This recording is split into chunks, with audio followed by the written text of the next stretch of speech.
Welcome to Mindfulness Unscripted. I'm your host, John Orsini. Take a big breath in.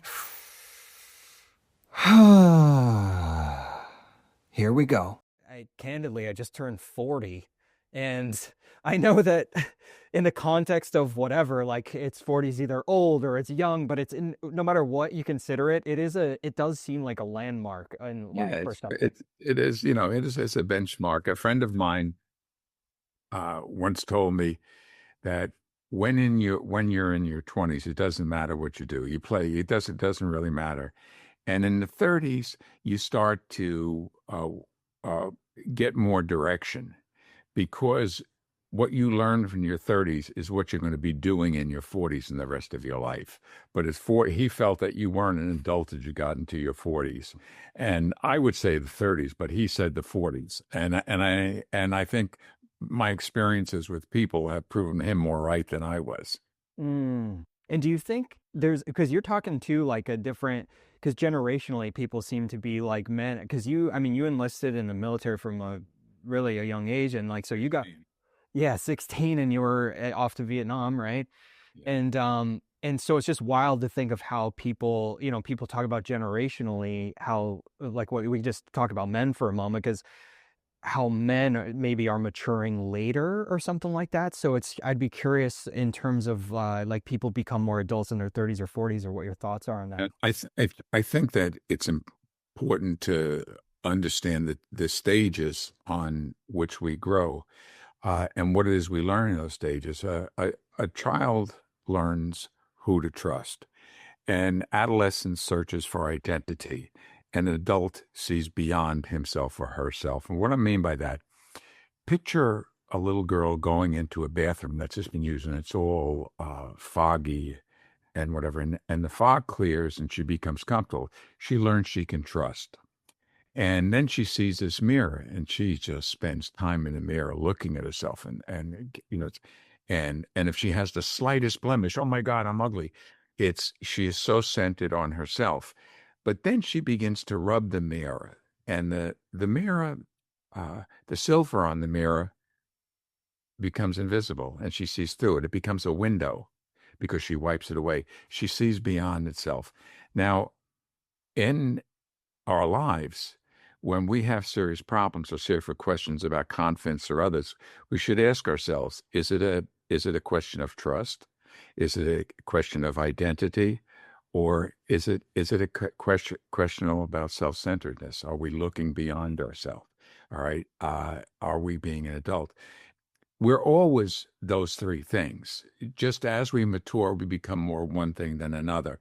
Uh, most, and this is just the experience of my life. I've known that most people, particularly teachers and professors, give the impression that adolescence ends in the early 20s.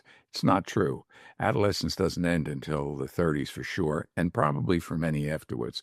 When when you examine the challenge that a person faces, you can almost always find out to be one of those things. Is it a question of identity? Is it a question of trust? And sometimes they give you, a really colorful example. The fellow who uh, can never seem to get along at work. People that work with him just are not smart enough. His bosses don't understand, never get it.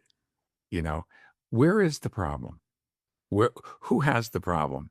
It's he who has the problem, because, and we see that, and very often we'll find that young man or woman whose parents, when he got a B, that wasn't good enough. He had to get a B plus. When he got a B plus, that wasn't good enough, so he had to get an A. And when he didn't get the A, because they projected their success through their child.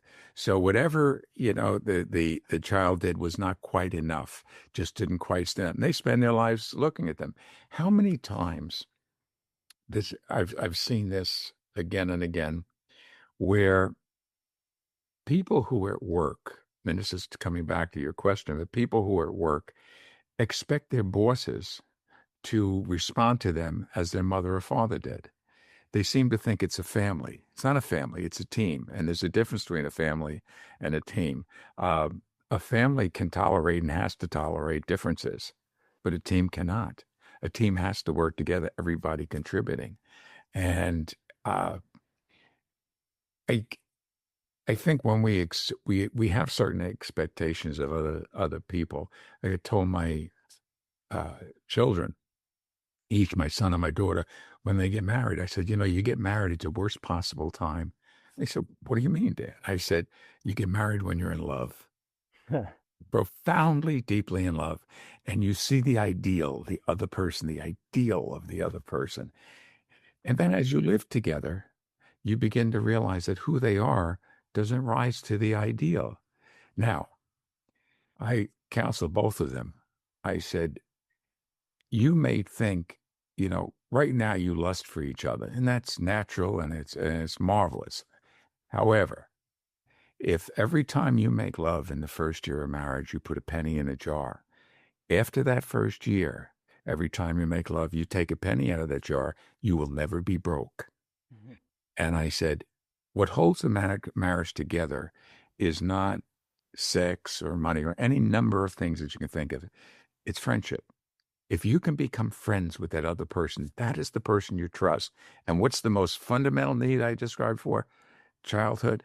The child learns when to trust. If that becomes the human being you can share with, you can take your mask off because we wear masks every day when we're with other people. We pretend we're not upset when we are. We pretend we're not afraid when we are. Uh, we do a lot of pretense. It's normally human behavior. All right. But when you're with that person that you can share, I'm really upset about this. I don't think I can do it. Or, I just can't seem to get along with whomever. And it's that person who says to you, what is it you're doing? Is there something you can do in your behavior that will make that relationship better? Are you sure the other person feels what you do? Or are you projecting that? Mm. Anyway, I gave too long of an answer. But today, I think older people always believe that it was tougher for them and they were more masculine or feminine and so on. But I'll remind you of this, that prior to World War II, the general assumption was the United States could not win a war because its males were too weak, too sissified, uh, um, treated too kindly, were privileged, did not have to suffer the problems that previous generations did.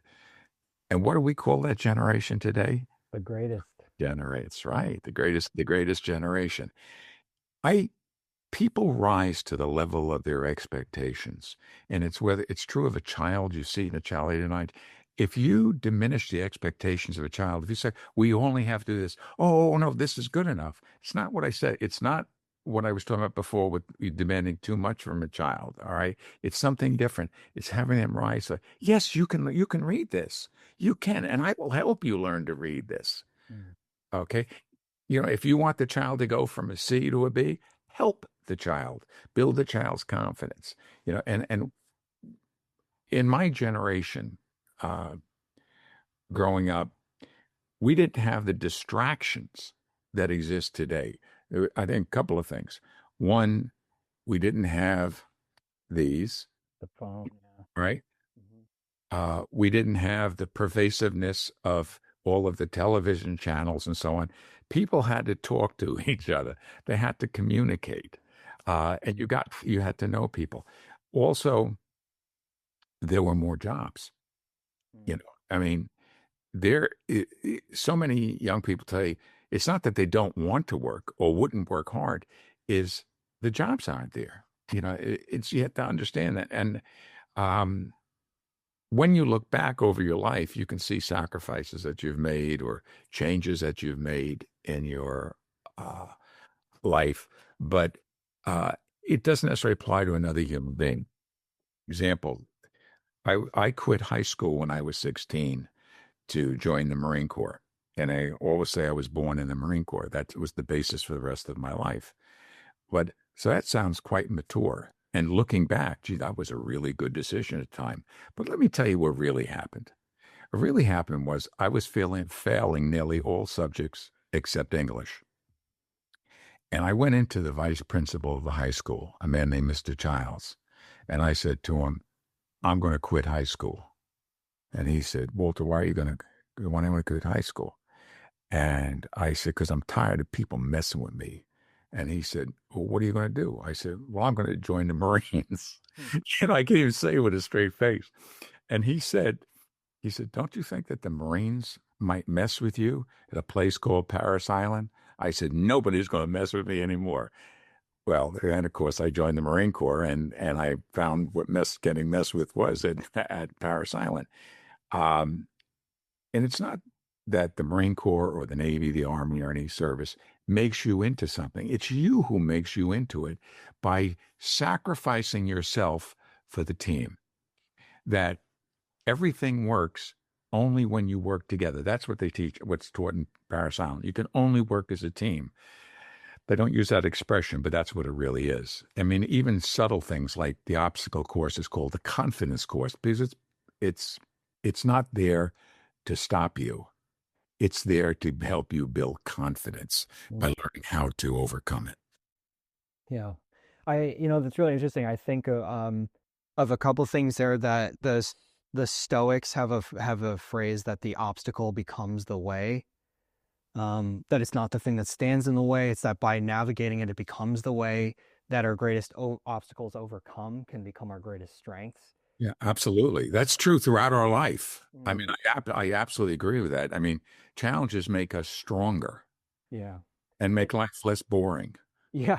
It could be hard to remember in the moment, but if you see that as an opportunity to learn something, and again, it could be easier said than done and harder in the moment, but when you see an obstacle as an opportunity to learn something, like I sometimes use the metaphor, it's like, to think, okay, I'm going to go for a jog today, but you immediately run into a brick wall.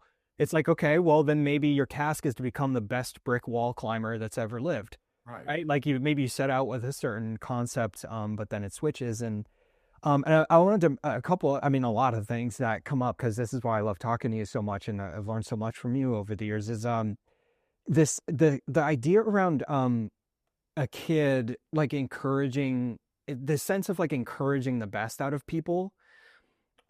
Like in some ways I do, like admittedly in some ways I distance myself from people. Like I'll keep people at just the right distance where I like them, and then I don't necessarily let them get any closer. So I'm not saying that I always just love people, but the reason I'm saying that as a preface is because I'm definitely not perfect. But I realized, like, something that I've learned from you very much so is that I kind of see people, I try to see who they could be, for instance, right? Or like see the potential in a person and then speak to them or interact with them in the way that encourages that potential. And it doesn't mean about like setting myself up to get hurt because I'm delusionally or idealistically looking at someone, but that rather than, because I know a big trust thing for me personally was trusting that other people can take care of things. I'd be like, well, I don't know if I can trust that. I better do it myself. I better do it myself. I better try to do everything myself. Right. And that's not a team player, right? There's a lot of problems with that potentially. And so a specific example of this is when the play that we did together that you wrote, and that I was in, there was something with it was a prop person or a costume person or something. And the watch, there was a prop watch, which was actually, I think, your actual watch from Vietnam that you ended up gifting to me, which is one of my cherished possessions. And that watch, like something about the band, like we needed to adjust the band or something. And I was like, oh, I could, or what was it? Like either I could do it or you could do it or something. And you were like, no. And you gave it to the prop person to do it. And I was like, oh, that's okay. I could have done that. And you were like, yeah, but it like makes them feel good about what they're doing in their work. And it was such a small thing, but at the same time, it was such a huge lesson where it was like, oh yeah, I could have, I'm supposed to be here learning my lines, but fixing the watch wasn't that big of a deal. So I could have done it. But by giving it to this person who at the moment had nothing else on their plate, it like gave them a sense of purpose and a sense of confidence. And it was such a small thing at the surface, but it really lit that person up and it like kind of built the team energy. And there were just so many small moments like that were actually like really profound life lessons that I learned. And not the least of which, again, was this idea of like encouraging the best out of people. A leader is the person who can inspire in others an eager willingness to contribute. I know it's defined in many ways, but that's what a leader is. And you are a leader, John. But I want to remind you of one incident that occurred during the play Almost Home. I mention it because I I was discussing this with Joe Lissy, who acted as your father in Almost Home. One of the prop people had forgot to put the flask of whiskey in his jacket as he came out onto the stage. And that was important because he was going to pour the whiskey in front of you and drink it, and you're going to have a big to do about it. They forgot to put it in there. And he reached in for it. It wasn't there. And it was a microsecond. You caught it in his eyes that it wasn't there. And you reached over and grabbed his cup and smelled it and went right back, right into the whole thing.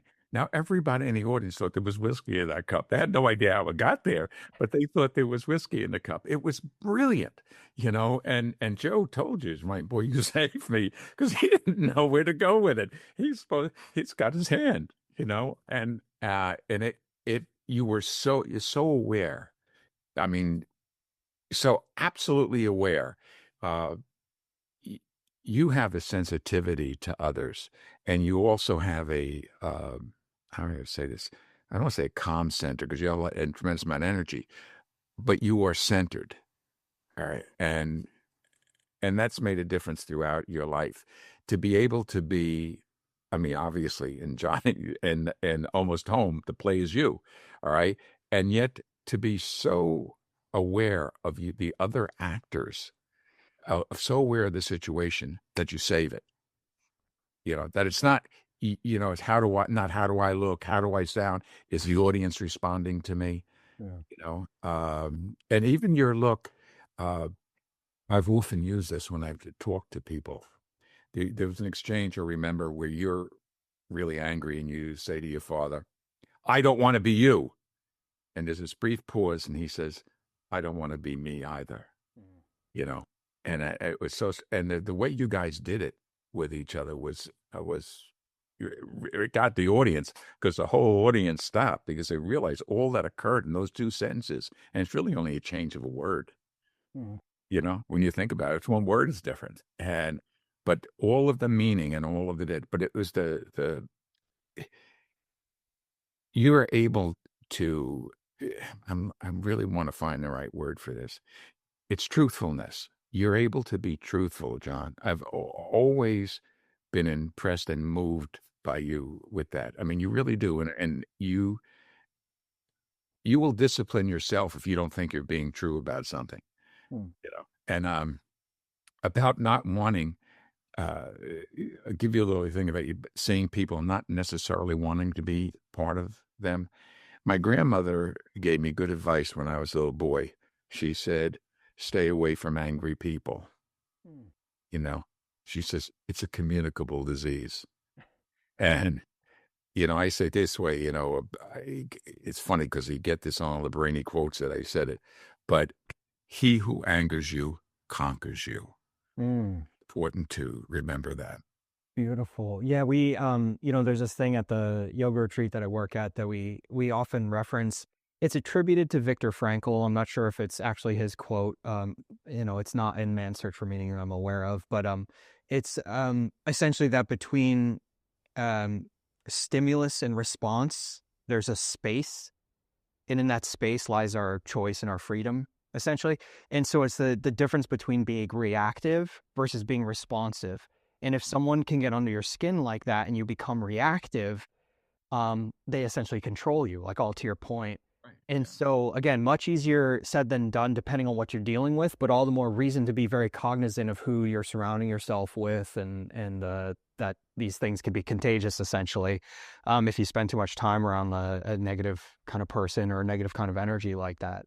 Yeah. You might remember this when we did a talk back. I think we did a couple, but we were doing one talk back, and one of the audience members, I guess, had read my book in addition to one of my books, in addition to seeing the play, and knew about my anger. So I said, and it was funny because he said to me, what is, you've had all these accomplishments, you've written books, plays, edited a large magazine. He said, what are you most proud of? What's your greatest achievement?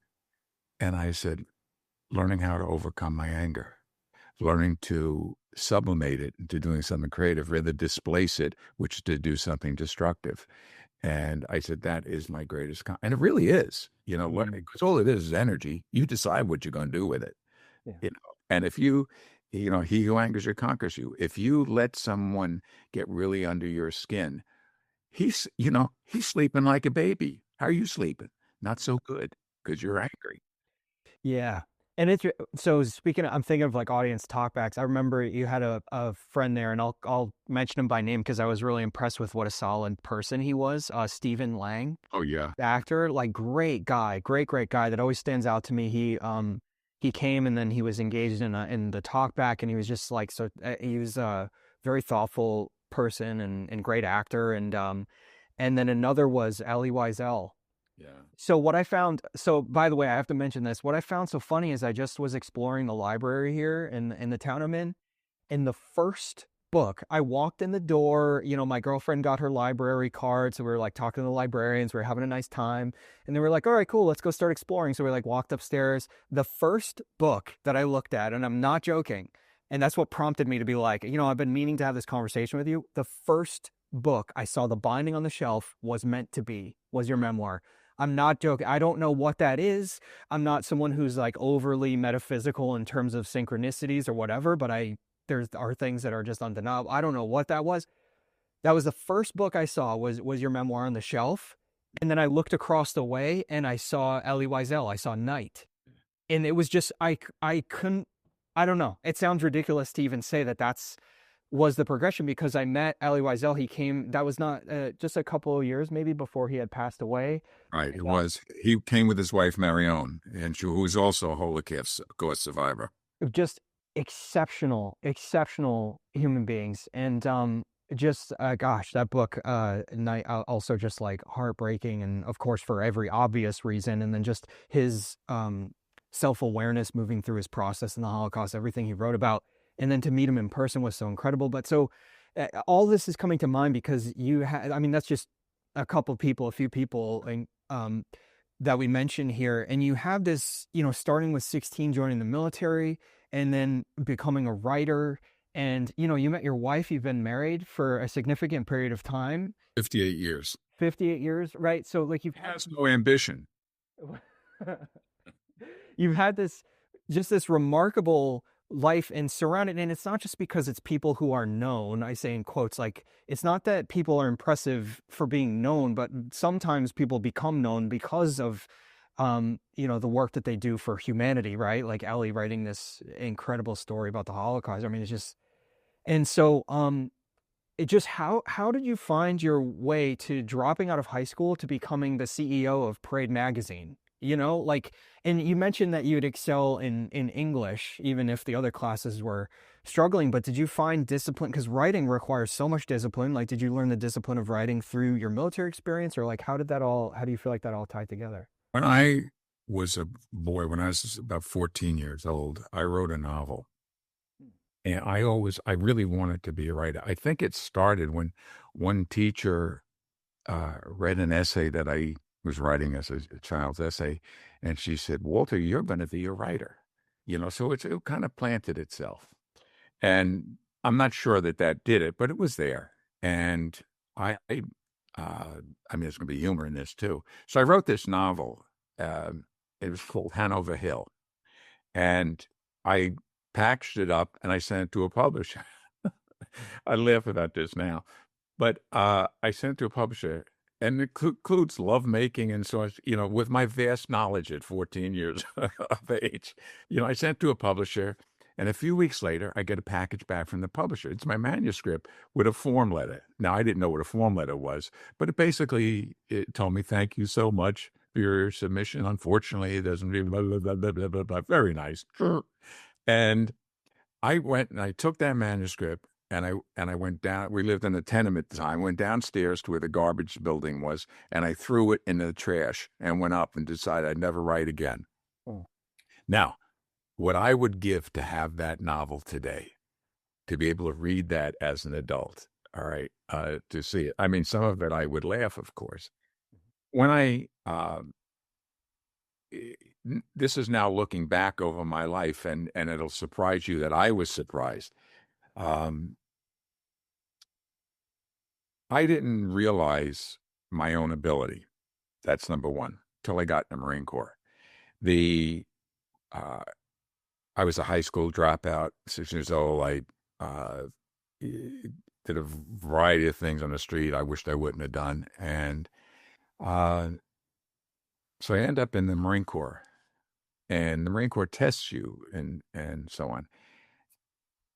And almost immediately, within months, they gave me a high school GED, then a 1-year college GED, and I had never done any of that. So then they decided to send me to electronics school. Now I got there, all the other uh, students, the other Marines in San Diego, they had all not only completed high school, many of them had completed junior college or college, even though they were enlisted. And it was me who hadn't finished high school. And I said, oh man, how am I going to do this and whatever?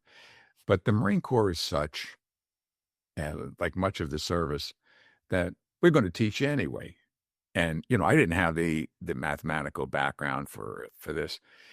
But to make a long story short, at the end of the year, a year, it was 3 different schools. I finished them, and I was number 7 out of 24. And uh, they usually did 1, 2, and 3. They would promote. I was a PFC. They would promote the Lance Corporal, but they promoted me because I had come from so far back to graduate in the top third. They were so impressed by that they promoted me. Very quickly after being a Lance Corporal, I became a corporal, and I became a sergeant. I became a leader in the Marine Corps. But throughout the time, other Marines looked toward me for leadership, and they always believed I could solve a problem, and they would, ask me about things and expect me to solve problems. When I got out of the Marine Corps, I was after Vietnam. Well, while I was in Vietnam, and it's a long way to get to an answer. When I was in Vietnam, there was an attack, and it was an overwhelming attack against us. We were in a place called East Da Nang, and we were completely unprepared for it. Overwhelmed numb people, but fortunately, North Vietnamese made a lot of mistakes. They attacked us through a bottleneck, which you should never do historically. I mean, a number of things, and we were able to repel them, hold them off until helicopters and jets could come in and help us. And anyway, we repelled them at some cost. And it was about maybe 6 o'clock in the morning. This started 11 o'clock, and about 6 o'clock in the morning, everything was done, was over then, and stuff was turned over, and tents were askew. And this can only happen in war. A truck comes by and throws out copies of Stars and Stripes, like, you're in your neighborhood getting a newspaper. And you open up, and it was about congressmen and college students giving blood to the Viet Cong. And I read this, and guys were all upset. What the hell? I mean, we just had lost guys, and we didn't understand. And I went and I found this office that had been destroyed, but I was able to find this typewriter, and I went outside and I put it on a bin, and I got paper and I started to type, and it was just What is Vietnam? And I basically told a story about Vietnam, and I didn't realize behind me were, as sometimes happened, was a first sergeant and a couple others. And when I finished it, they said, man, that's really something. What are you going to do with it? They were impressed. I said, I have no idea. So I sent it home to a local newspaper. Well, it appeared on the front page there and all other places. Young Marine tells us what Vietnam is about. And I didn't know this. A few weeks later, because you don't get every day when you're in the jungle. And a few weeks later, I go back to get the mail for everybody in my platoon, and I got this big bag. And I go to empty it, and most of the letters were to me from all the people who had read this and so on and so forth. All right. 6 months later, I got out of the Marine Corps. I couldn't get a job. It was very hard being a Vietnam veteran. People didn't want to hire me. They didn't trust me. I lost one job over Vietnam. And then I decided I really have to do what I want to do. I tried selling insurance, and I can promise you, in the history of the world, there has never been a worse insurance salesman than me. However, I met the woman who would be my wife there. So I would have a choice tonight. Well, I could go out with Loretta, or I could go try to make a sale. That was an easy choice. I'm not Loretta. But I determined I was going to go work for a newspaper. I didn't know how I was going to do it. I was going to do it. And of course, I got nowhere until one newspaper in this city, White Plains, New York, is called the Reporter-Dispatch. This editor let me come in for an interview. And I remember him saying to me, Walter, you don't have a college degree. You've never done journalism. What makes you think you can learn to be a reporter? He said, I appreciate you got a high school GED, but what makes you think you're a reporter? And I talked to him about stories. The stories are all over, and how every human being has a story. And I was giving him different examples. And then he said, well, still, you don't really have the background. I said, let me ask you a question. His name was Bookman. And I said, Mr. Bookman, I said, the people you hire and the people you fire, what are the difference? And he listed a whole number of things. And I said, do I have the qualities of someone that you promote or someone that you fire? And he hired me. Okay. And a year later, I was Night City editor. And a couple of years after that, I replaced him as editor of the Reporter-Dispatch and its general manager. And that's where I was recruited ultimately to go to Parade, and I became editor and then CEO. I have, how can I explain this? I've never doubted, and I only thought about this recently, that isn't unusual. I never doubted my ability to know a good story, to find a good story, to be interested in a good story. And I read I didn't realize how well read I was in the Marine Corps, because I got on any ship, I would go to the ship's library and I would that's our first time I read Night was on a ship going to Vietnam. And I would take these books and I would read. And if I liked an author, I read everything they wrote, male or female. I read everything. And while I was in Vietnam, I had the opportunity, only because we were running out of officers and second lieutenants, we were losing them. The Commandant of the Marine Corps said any NCO in the Marine Corps, E5, which I was or above, could take a field commission, could apply for a field commission for second lieutenant. Now, of course, if you apply, they need the lieutenant, so you're going to be a lieutenant. And I didn't do it for a number of reasons. One of them was I'd have to leave the platoon of guys I just trained with for 2.5, 3 years. These my buddies. So I'd have to be put somewhere else. I'd also have to serve out the full 6 years. I ended up serving almost 5 anyway. But deep down, the real reason was I wasn't confident around officers because they were educated people, and I didn't feel I was. Again, the irony is that I had educated myself with reading so much and so on. When I ultimately did go I went to college the same time as working at the newspaper. And I ended up graduating from 2 different colleges, and I was valedictorian of both colleges. It did not come, I had to study hard, but it didn't, it was the same as learning things in the Marine Corps. It never seemed as difficult for me as it seemed for other people. I don't know if that makes sense. Yeah. I also had a bathtub brain. When I was on a subject, the bathtub was full. I knew everything about it.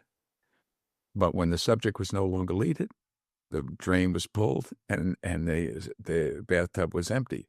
If I would have taken tests 1 month after I took them, I wouldn't have gotten the grades that I got because I've forgotten it all. Because much of what we learn in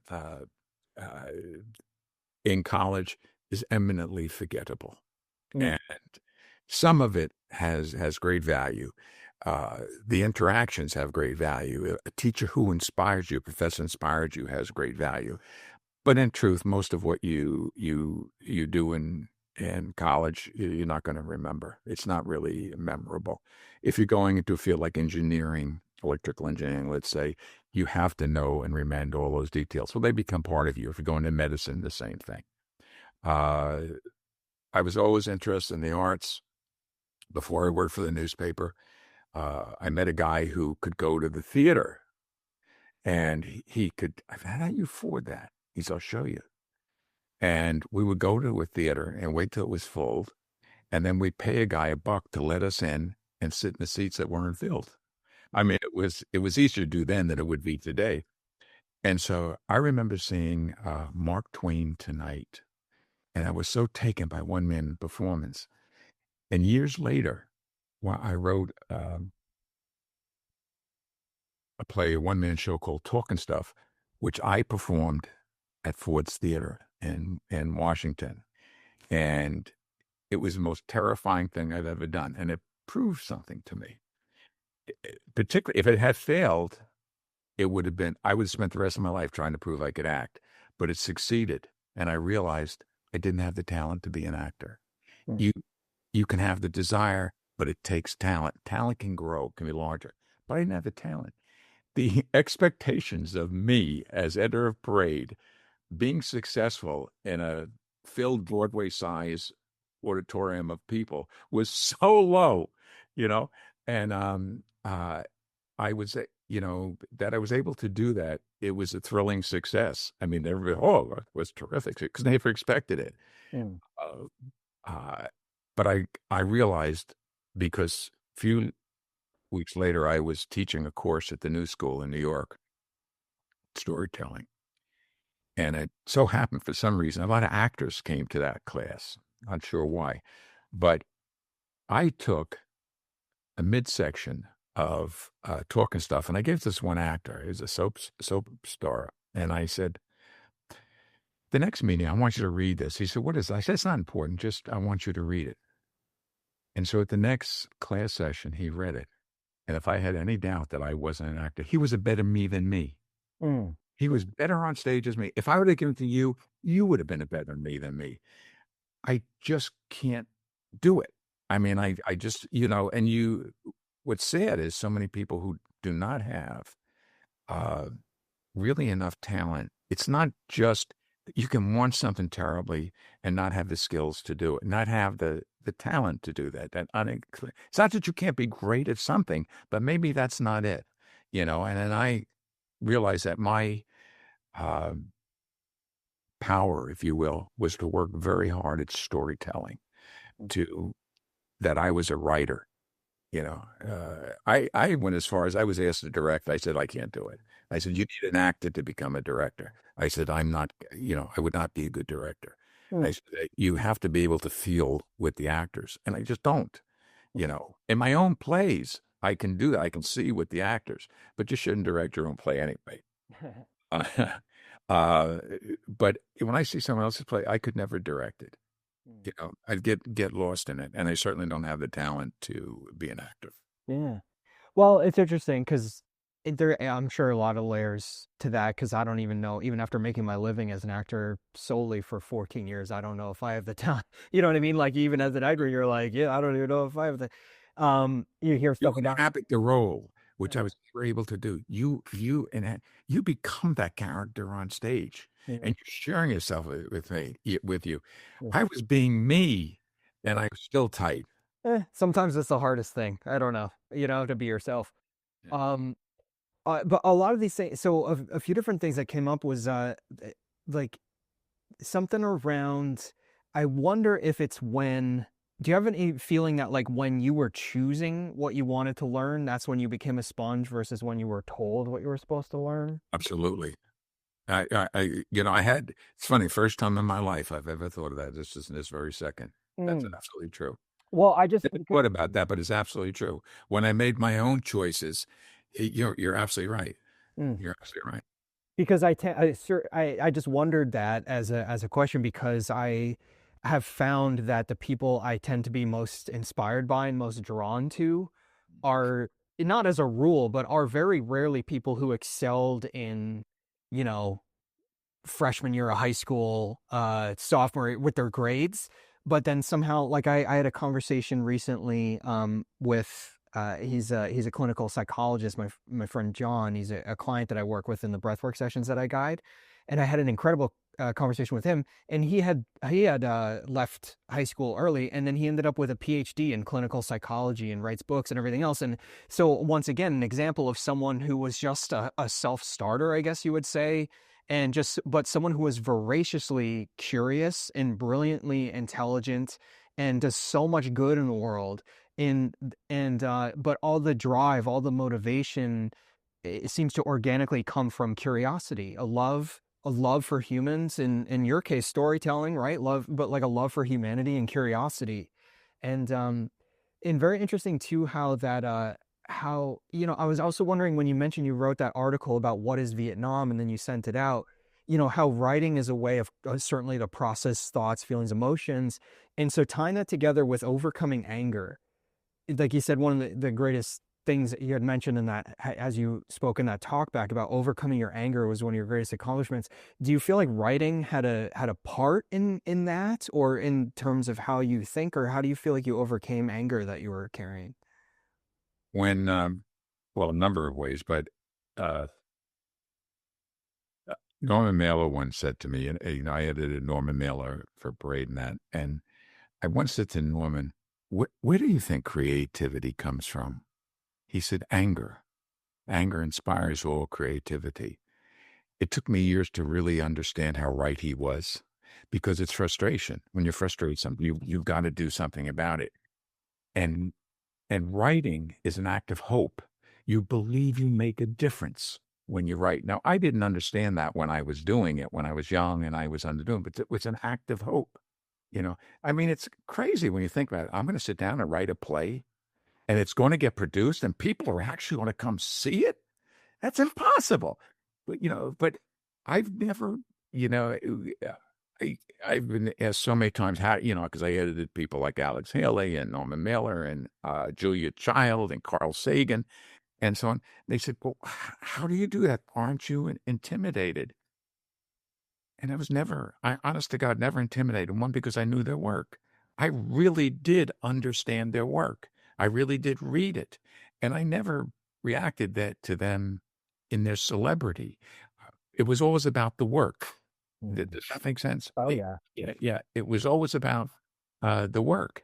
And what I found is on the largest talent, uh, when they're really large talent, they have so much confidence to accept criticism. Mm. Not only accept it, to relish it, to look forward to it. Because what do they want? They want to prove the work. I used to say that, people say, how do you edit someone like that? And I said, well, I look at it this way. You and I are smarter than I am. You and I are smarter than you are. The two of us are smarter than either of us individually. And I said, more than that, when you write something, I'm the person who gives you the response as if you put that away for 6 months and then you looked at it again. What changes would you make? What would you do? That's what the person is. It's never about personal or anger, all of those emotions.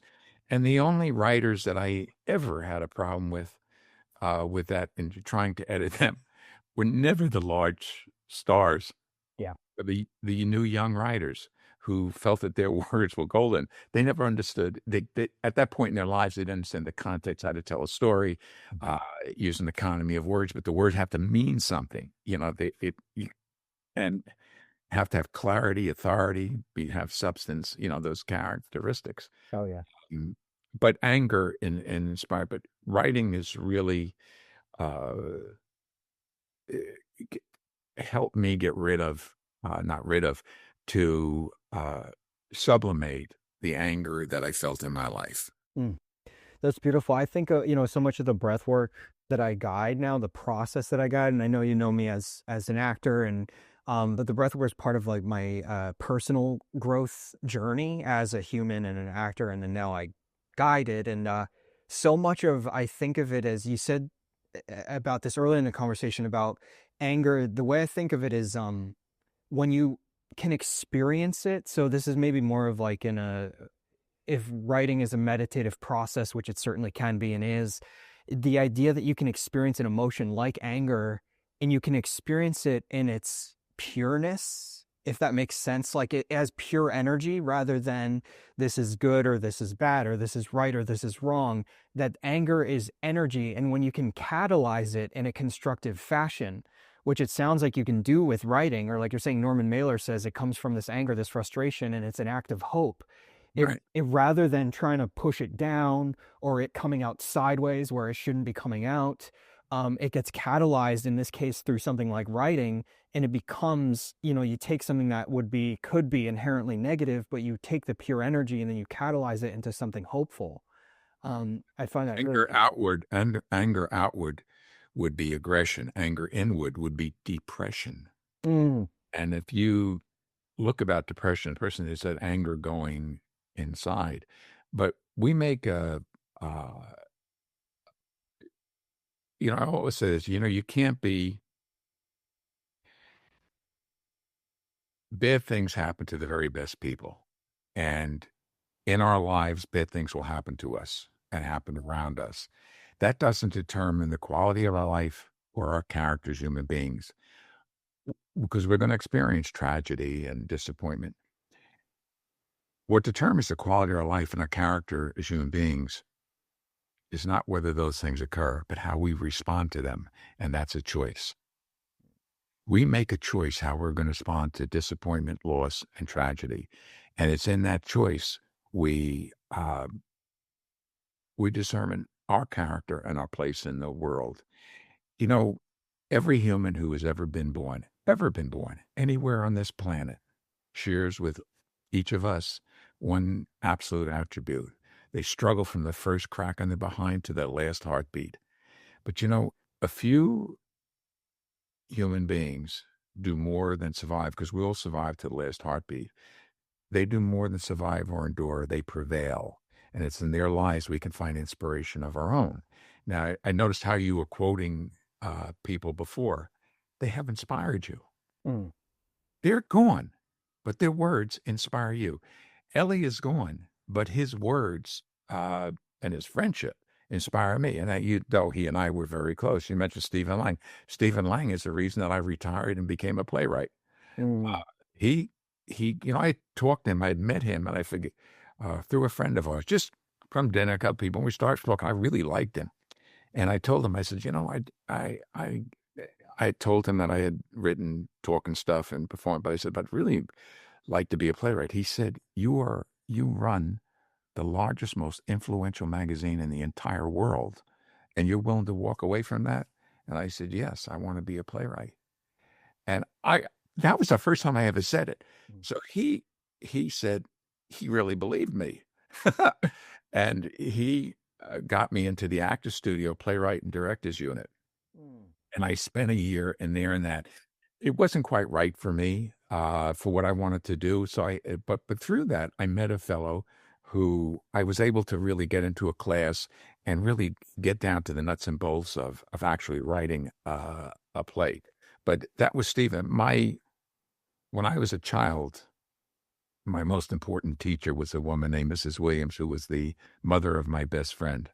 She was the only educated person in our neighborhood. She was a teacher. And as an adult, it was Elie Wiesel. And it's impossible for me to describe the depth of our relationship. But he profoundly affected me in how I perceive the world. And I once said a quote, he talked to me about it. I once said somebody asked me, what is hate? And I said, it's ill will seeking a victim. And I remember saying to him, we were alone. I said, Elie, why don't you hate? Why don't you hate the Nazis? He said, because then they win. He said, if you hate the person that you hate that did these terrible things, they win. They win. He says, it's not that I'm not angry about what occurred during the Holocaust, but I refuse to hate. I refuse to give the Nazis that victory. And another thing that he told me, which is a responsibility for all of us, he was describing It was so many terrible events, but he was describing privately to me an event of a person being interrogated, and it was just brutal. And in the end of it, he said, what was there were three people in the room. There was the torturer, the person being tortured, and another person. And he said, who was the victim? I said, well, obviously the person was tortured. And he said, and who did the most damage? I said, well, torture. He said, no, the most damage was with the one who was an audience to it, was a witness to it, but did nothing. Because increased the horror, increased the pain that someone would stand there and do nothing. And so you think about, that it's important for us to participate, in life, to do things. You, It may not seem cataclysmic, but it is. When you help someone through yoga or through breathing, you're changing the world. They say, I don't want to change the world. I'm helping that person's life. That changes the world. Mm. You touching the world that you can, that will have effect. That person will affect two other people. Those two will affect two other people who will affect two other people. It's throwing that stone into it. And you're doing that by what you're doing. You could choose another path. It's a choice that you've made to do this. It's not thrust upon you. Mm. Yeah, there's a theme that's been arising. I think about more and more, and I had a teacher, and I've mentioned this sometimes in my groups and stuff that I guide, that we're learning about recycling in third grade, and this teacher said, "Think globally, act locally," Hmm. and I was like, "That's the approach to human beings." That's the word you can touch, sure. Yeah, yeah. Like, so if you're like, we can be certainly concerned with these much bigger concepts, and sometimes that could be maddening because it's like, what's in our control, what's not in our control. There's those layers, and then there's the person right in front of us, or the situation right in front of us. Do we take action here, or do we stay quiet here? Do we help out this person here, or do we just pass on by? Even in the conversation we're having, do we bring a sense of judgment where judgment clouds our ability to see clearly, right?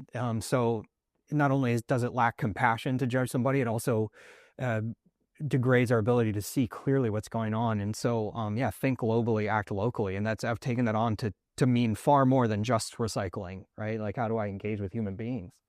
Yeah. I think when engaging with human beings, I think there are 7 choices that we make every day that they're actual our choices, which determine our position in the world, how we present ourselves to the world.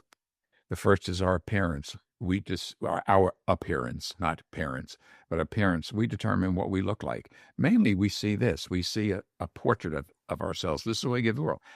Do we groom ourselves? Are we clean? What shirt or blouse are we wearing? What do we look? What is our first communication to the world before we open our mouth is how we look, how we dress, and how we groom ourselves. The second is our language. No one on earth is more expert than you at finishing your own sentences. You choose the words you use. How do we communicate? What is it we say? How do we do that? All right. Behavior. This is what I had mentioned earlier. Tragedies, loss, disappointment happen in every human life, but that doesn't determine our character. How we respond to them determine our character and our place in this world. People. Who are the people in your life? Who are the people who influence you? Who are the people with whom you seek comfort? Those are all choices. The people in our lives are choices. If someone is constantly making you angry or making you upset, what did Grandma say?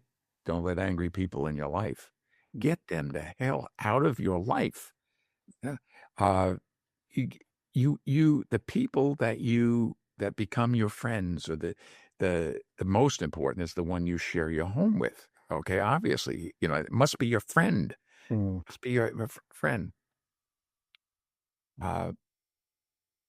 Information.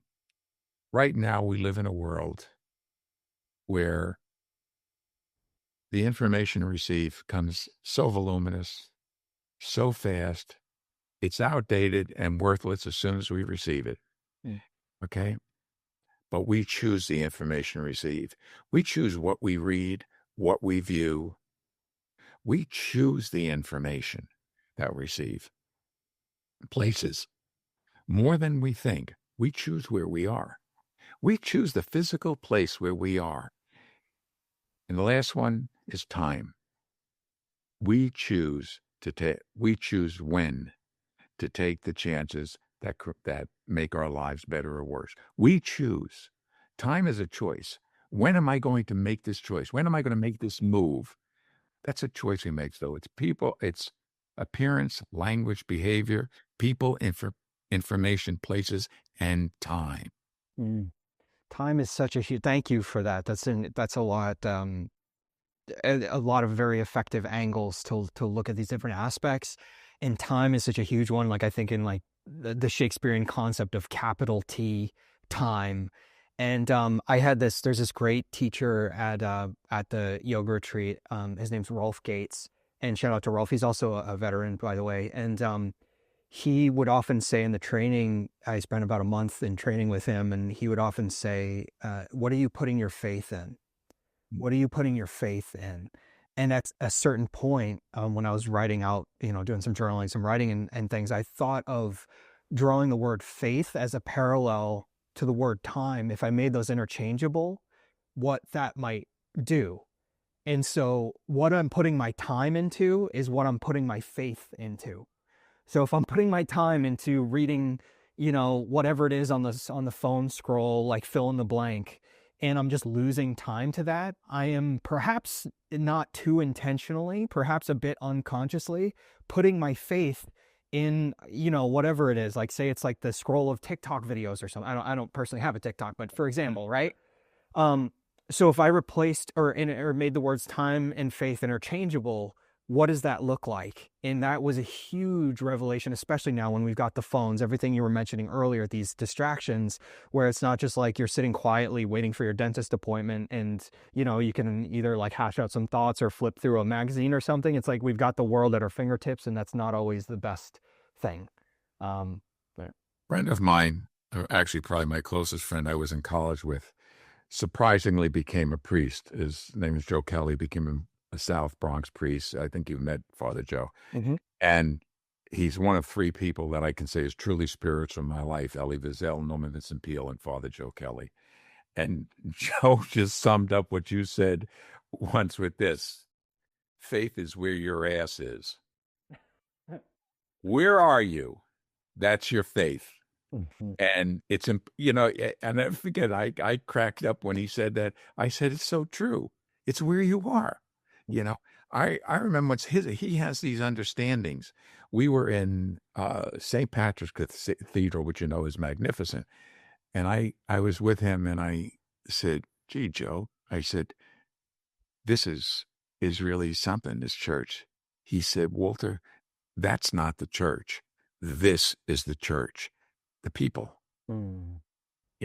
and he just sees differently from others. Doesn't see the church. He sees the church, the people. But his faith reassess. I remember that cracked me up. I said, that's an unusual way for a priest to to express it. What just another exceptional person, right? From that I was able to meet as by extension of this incredible life that you've created and continue to create. And I met him in Rome at the Vatican, and he was so generous to invite myself and my mom to New Year's Day Mass with the Pope. Just incredible. And that was 2020, right before the whole world got crazy. What got topsy-turvy. He enjoyed that too. He always asks me about you, and like I'm going to get a kick out of telling him, and then you're going to give me the information when you do this podcast, and I'll make sure that he listens to it. He had retired as a priest, and of course the Pope reaches down and said, no, no, no, no, you're going to be spiritual director of the graduate university for priests in Rome. Oh my God. And so he did that for 3 years. Now he's back, and people still come from, he's 83 years old, and people still come to him for spiritual guidance. Mm. And he says he's always there for other people. He's also has an unusual the usual characteristic. He is the most joyful human being I have ever known. He is always it's always joy. Mhm. This is a guy who was in Vietnam, you know, who you would never have picked him.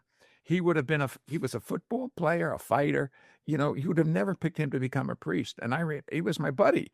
And I remember we were out of touch for 2 years and he calls me and tells me that he was becoming a priest. I thought he was making a joke. Mm.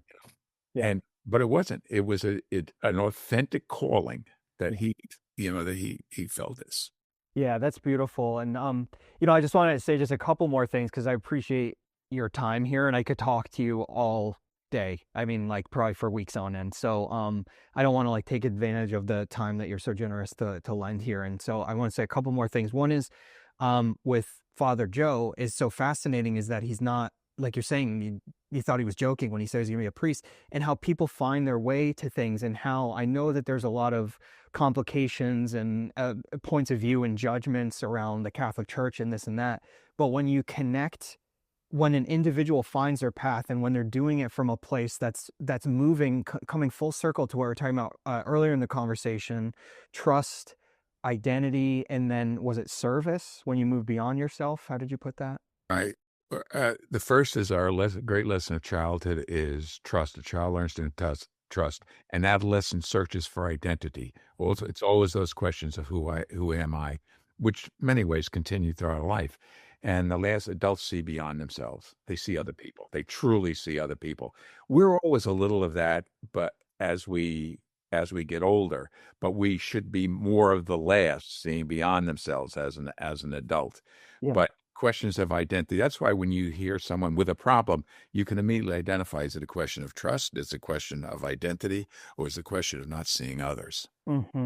It's just so beautiful. And it also, even in terms of yoga, this is a whole other conversation for another day, but in terms of chakra, the chakra systems, trust would have a lot to do with the root chakra. Like these different things would relate to how people use that kind of languaging. And there's so much overlap. And so thinking of how Father Joe sees beyond himself, where he even sees that the church isn't about this, as beautiful as it is to be in these gorgeous churches that exist, that the church is the people, right? And you only see that when you're seeing beyond yourself, rather than being like, oh, I get to wear, the fancy uniform of this, like the Pope can have a pretty fancy uniform or Right. the pretty cool shoes. The church is just stunning and gorgeous, and it's like that's all great.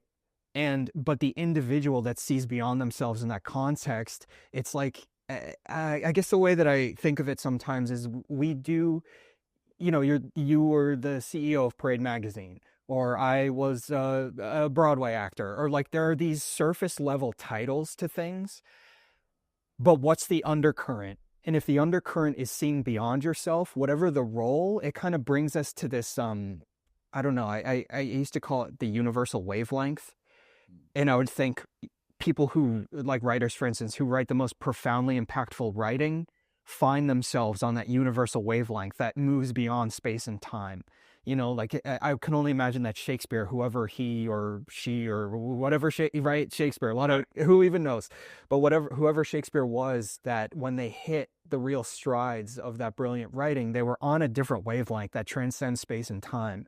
And I know that this is such a big concept and a big thing, but I feel like Father Joe, it's like on the surface level, he's a Catholic priest, but what he's doing and the calling to it exists beyond space and time. Elie Wiesel, same thing. Like there's a wavelength there about reframing what hate is when he was in the most horrific of circumstances. It's just, there's something that exists beyond space and time. And when we're living for people outside of ourselves, maybe through team or through family, like tying all these themes together, that's where there's magic. Yeah. Uh, Carl Jung would call it the collective unconscious, that we are all related like that. And I I think that, I'm often asked, where do you get an idea? How do you get these ideas? And in truth, I often don't have the idea, and I get frustrated and I'm flustered and I can't sleep. And if I sleep, and then I'll wake up in the middle of the night and it's all clear. I know exactly what I have to do. And that's where my idea comes from. I keep a pad I really do, next to the bed, which I'll write it. I'll get up 3 o'clock in the morning and write down, because it used to be I'd scribble. I couldn't read it in the morning, but I just, and it all came to me. And now there's more than one way, but here's two possible ways that happens. Your brain is like a computer. And so you put information in there, it takes a while for it to process, and it comes out. I can't remember a name, and I wake up 3 o'clock in the morning and remember the name. I don't think it's that, but it could be that happens. I think that there is a connection, and I don't pretend to understand it, but among all human beings in all time, there was a concept that came out after World War II, a philosophical concept called emergent evolution, believing that we're constantly in a emerging and evolving. Um, we're basically talking about good, but when there's something banal about evil, about when people do bad things to evil, because the nicest person in the world can make the choice to do something that's evil. All right. And it's back to those choices. When you talk about, and you're so right, it's why we need to really pay attention to and revere, learn from, if not revere, those who just seem to be on a larger level. You mentioned Ellie and humanity. Boy, if you can't grasp that, you're really losing an opportunity to grow, to recognize that. Or Father Kelly, I mean, I said to Father Kelly, and he's now used and said it. I said, there's always been so much controversy, as long as I can remember, about the Catholic Church and the Pope this, the Pope that, and against this and for this. And it was in the midst of all of it. And without going into a lot of details, Joe was called down by the then Cardinal and he wanted Joe's opinion about how to handle these problems, and Joe at first didn't participate. It's much like Elie Wiesel. He just was not going to participate in this conversation. And then finally, the Cardinal's aide said, "Well, Father Kelly, you haven't said anything. Do you have an opinion?" He said, "Yeah, I do." So, "What's your opinion?" He said, "What would Jesus say?" Hmm. Never invited back. Oh my gosh.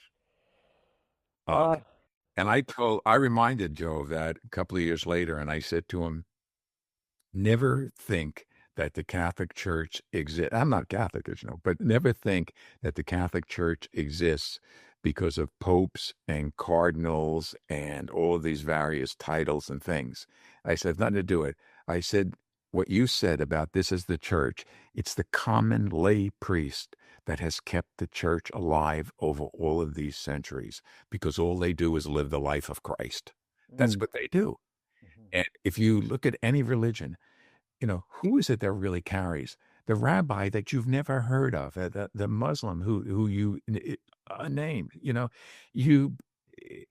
other thing is, when you kind of step back from it, all of this is really a search for meaning of life, whatever is, is there any meaning to this? Is there any relevance? Do we matter in this vast universe? And it's a search for that.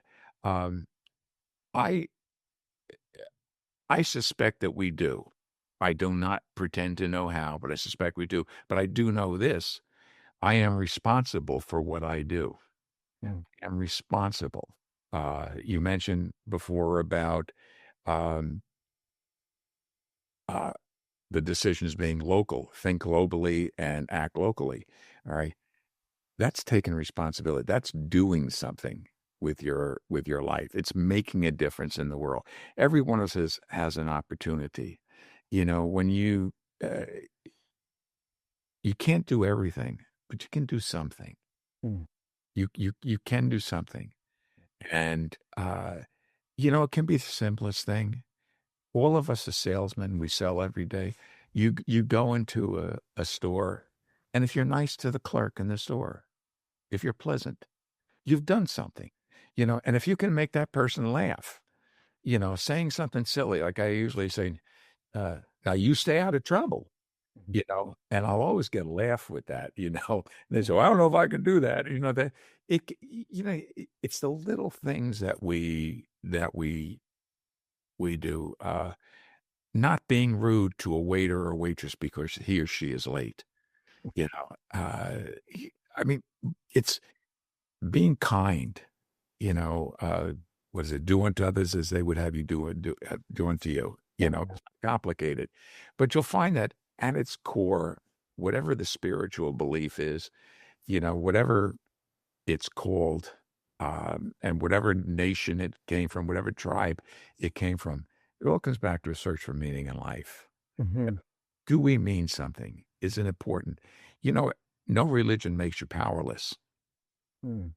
If you believe in this, you have the power because you believe. Um, I believe our lives matter, and I believe that we have responsibility uh, to ourselves, to our future, to the world, to our own joy, to do as much good as we can in the world. Mm.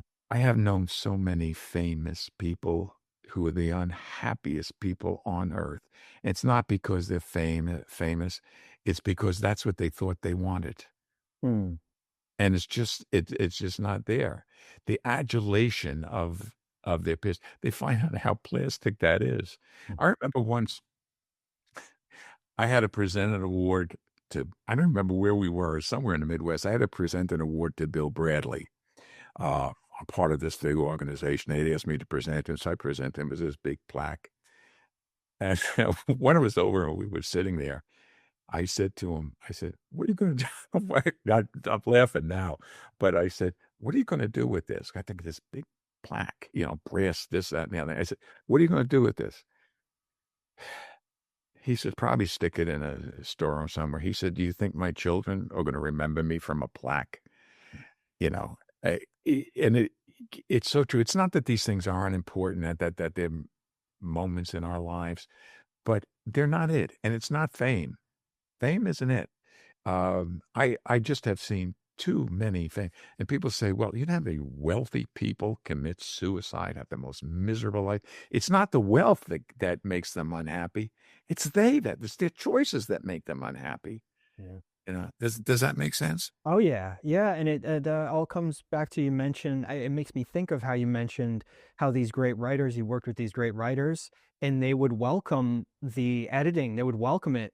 Right. And I think because I was blessed on my end as an actor that I've worked, over the years I've worked with some very well-known, highly established people, and those people were some of the most collaborative, like you mentioned, writers, as well as so Larry David, for instance, one of the greatest humorists of our time, perhaps the greatest in many people's opinion, like just a legend. Funny. Yeah. Yeah, yeah. And he was one of the most like collaborative, open, playful people in rehearsals I've ever met in my life, in addition to brilliantly talented and genius comedian. And it's not I think it's because there's another layer to what they're doing. I've been, at least I can say thus far, I've been very lucky that every very well-known person I've worked with has been some of the most humble, collaborative, open people, because they have the confidence of their skill set to whatever degree, and that allows openness. And also because they're doing it, I think, for something more. Like they're in that phase of perhaps a way to put it is, again, going back to trust, identity, and then service.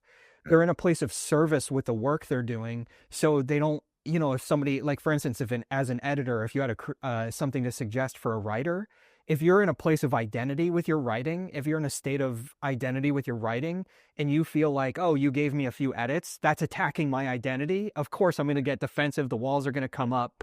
But if you give me an edit to something I'm creating, and I'm coming from a place of service, I'm like, great, well, our two minds together are creating a better thing here, and ultimately my work is from a place of service.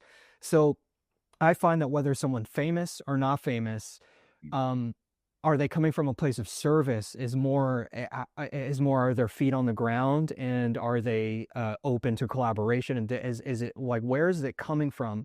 Because it doesn't matter if you're famous or wealthy. If you're coming from a place of like a more stuck space of ego, everything seems like an attack, and it's probably much more difficult and painful. And there's a denial. Every sane human being uh, asks himself, what will I do when they find out I'm me? They worry others will find out they're inferior, they're vulnerable, they deserve to be rejected. They think I'm not good enough, I can be hurt, maybe I don't belong. Every sane human being. Now, I asked that question to presidents of countries, of corporations, of famous actors, sculptors, artists, writers, and they all said, "Oh yeah, yeah, that's me." What will I do when they find out I'm me? Because all of us have that doubt. The difference is when they're really large and great, they can deal with that, just as you've described it so well, I might say, but just as you've described it, because you know, I remember on my last play on the Trial of Donna Caine, when we were going through the rehearsals, and that I saw how hard the actors were working, and I said to the director, I said, "How would you feel about me redoing the ending of this play, rewriting it?" And he said, "Well, I'm not going to ask you to do that." He said, "But he says, I can't, I don't know what to do." And he was honest. And I said, "I'm going to work on this tonight." Next day I came in, I completely entirely do a new ending to the play the next day. And everybody loved it, including me. Really, it really worked. Entirely different. The play ended differently and it worked. Would have worked the first time, yeah, but it was far better this way in how we had ended. And I got that by listening to the actors. Mhm. I, watching them and seeing them struggle.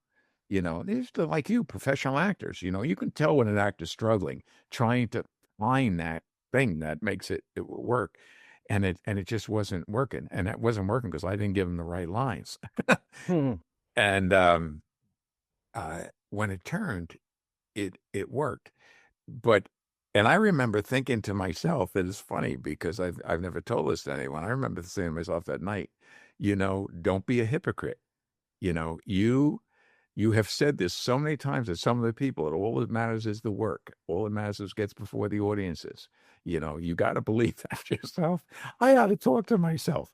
But I'm not changing, but I knew it had to be. It was really a conflict. And finally, I couldn't be a hypocrite to myself. I said, I got to rewrite this.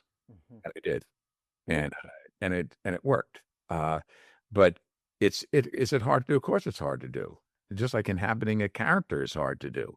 Because, what folks don't understand with a character, particularly on stage, is that while you're on stage, you're in character. Now you're off character because you're off stage. And now you got to get back in character. That's hard to do, Mm. you know? Yeah. Yeah, I think the best way, and like really once again, like a huge takeaway I'm getting from this conversation with you that keeps resonating in my mind is transitioning from that phase of struggling with identity and how does this reflect, because that is a period of life without a doubt, like you're saying.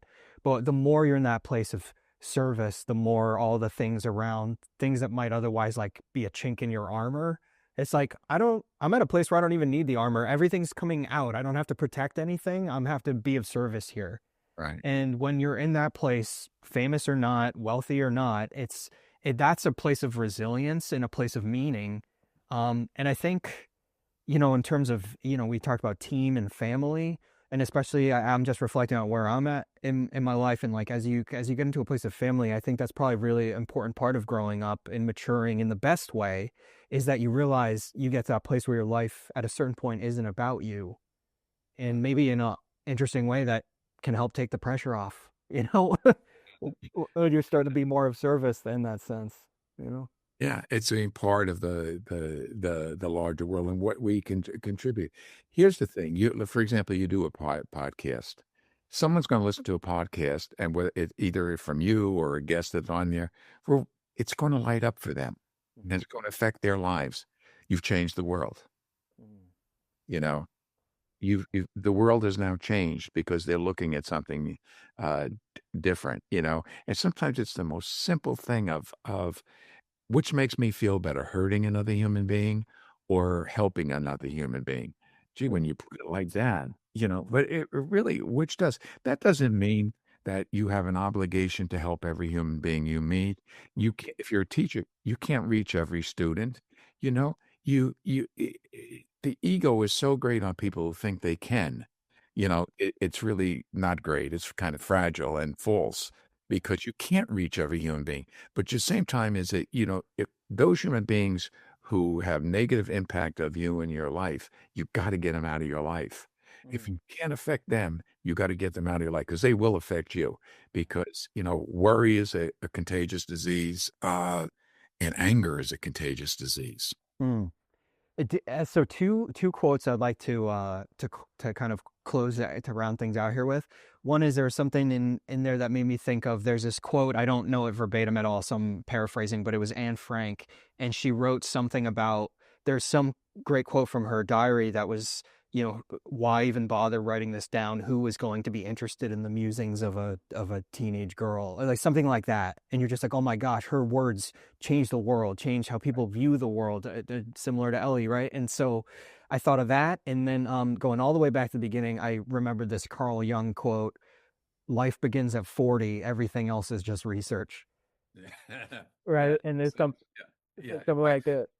Yeah. Well, that's what the friend I was talking to was Al Newharth. It's the guy who created USA Today, and he had told me that you don't start until you're in your 40s, and that's when you do your real work. And it's the same thing. And he wasn't trying to be clever. It's what he really believed, and it's how he lived his life. It's encouraging because, you read all the other stuff about, oh, it's 40, like this and that. And again, I know, whatever, again, whole other topic for a whole other day. But all your insight, all your wisdom, I just so deeply appreciate it. And again, I could talk to you forever because I wanted to get into more family stuff and your tips on marriage. But to kind of wrap it up and to close things out here, do you have, maybe I'll put it this way: if you could put anything on a billboard, what might that be? If you just had like one billboard and you can throw something up there. Well, right now, because it depends on time. Right now, I would say, "He who angers you conquers you," Mm. because we're not listening to each other. You've got so much going past each other, but I would use that. He who angers you conquers you. Yeah. Because, telling people to love someone and so on and so forth. I mean, that's all true. But, oh, yeah, because each side will say that, Right. well, I am loving someone, just not those guys. But he who angers you conquers you. If we can get that steam down, people actually see each other, hear each other, realize what they have in common. They have more in common than they have separate them. They both feel pain. They both feel all of the insecurities that we feel. They both have desire. You start to think about that way, and just listening to the other person, just listening. There's also, we live in a time, and by the way, this has always been true, but it's particularly true now because all of the various media and so on, and no guardrails. Really, we have leaders who really speak in a nasty way, and we don't want to adopt that. You don't want that inside you. So he who angers you conquers you. Yeah. Now, you don't want to adopt that in your side. You don't want to absorb that and be your aim. And Beautiful. Yeah, it's that you mentioned that the golden rule earlier, and then how Father Joe said, well, what would Jesus say? right. It's like when you go to the source material, like I'm not Christian or He has Catholic. stopped a lot of conversations saying that when, I mean, if it's one thing when he's counseling a person, but if he's talking to a group of other priests and they come up with some hypothetical or whatever, it could be the cardinal. He would say to the Pope, Yep. what would Jesus say? Yes. And you know what? You know the answer. Yeah. And That's the thing. we need people like him, not just in the church, everywhere, and not just Christian, everywhere, because what that means is such a deeper thing around treat others how you want to be treated, all of that. And so At one of my book parties, he and Elie Wiesel were sitting together and talking, and I said, I wish I had a tape recorder, because I wasn't going to ask either one of them what they talked about, but I thought, man, if we had a tape recording of that, those two together, yeah, I mean, it would have been magnificent. fantastic. So it meant to be. your autobiography, beautiful memoir, dear memoir, beautiful, beautiful memoir, beautiful book. And all right, do you have anything else that you'd like to share, or things you're working on now, or anything? We'll do it the next time. All right, cool. Walter, thank you so much for taking the time here. It's just Happy to do it. Happy to do it. You're an unusual and extraordinary human being, John, and I can only encourage you. back at you. Thank you, Walter. Right. Thanks for listening to Mindfulness Unscripted, in-person events, Zoom sessions, and more at johnorsini.com. Victory to the light within.